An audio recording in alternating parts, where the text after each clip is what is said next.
ঢাকার সাভার শহরে ব্যস্ততার আড়ালে নীরবে গড়ে উঠেছিল এক বিভীষিকাময় অধ্যায়, একটির পর একটি লাশ, আর প্রতিবারও একই জায়গায়, একটি পরিত্যক্ত কমিউনিটি সেন্টার।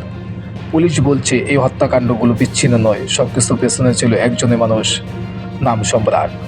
তবে সম্রাট ছিল কেবল একটি ছদ্মর নাম। তদন্তে বেরিয়ে এসেছে তার আসল পরিচয় এবং একের পর এক চাঞ্চল্যকর তথ্য। ঘটনা শুরু 2025 সালের 4 জুলাই। সাভার মডেল মসজিদের পেছনে উদ্ধার হয় 75 বছর বয়সী এক বৃদ্ধার মরদেহ। প্রথমে স্বাভাবিক মৃত্যু মনে হলেও পরে সন্দেহ জোরালো হয় এটি ছিল পরিকল্পিত হত্যা।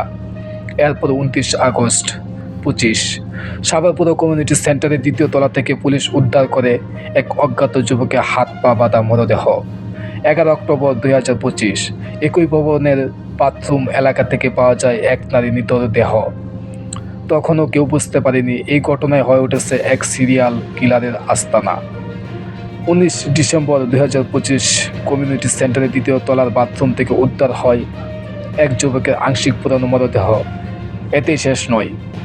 18 জানুয়ারি 2026 একই ভবন, একই তলা, একই বাথরুম। পুলিশ উদ্ধার করে দুটি মরদেহ, একটি আনুমানিক 13 বছরের কিশোরীর, অন্যটি প্রায় 25 বছর বয়সী এক যুবকের। দুটি দেহই আগুনে পোড়ানো। ঘটনাস্থলে আশেপাশে সিসিটিভি ফুটেজ বিশ্লেষণ করে পুলিশ শনাক্ত করে সন্দেহভাজনকে। 18 জানুয়ারি রাতেই গ্রেপ্তার করা হয় সম্রাট নামে পরিচিত ওই ব্যক্তিকে।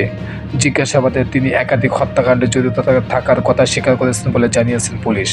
পুলিশ জানায় নিহতদের বেশিরভাগই ছিল পরিচয়হীন বা ভাসমান মানুষ। সব হত্যাকাণ্ডে একই কৌশল, একই স্থান এবং একই অভিযুক্তের উপস্থিতি প্রমাণ মিলেছে। তদন্ত চলছে, খতিয়ে দেখা হচ্ছে আর কেউ জড়িত ছিল কিনা এবং এই হত্যাকাণ্ডগুলোর পিছনে কার উদ্দেশ্য এবং প্রকৃত উদ্দেশ্য কী।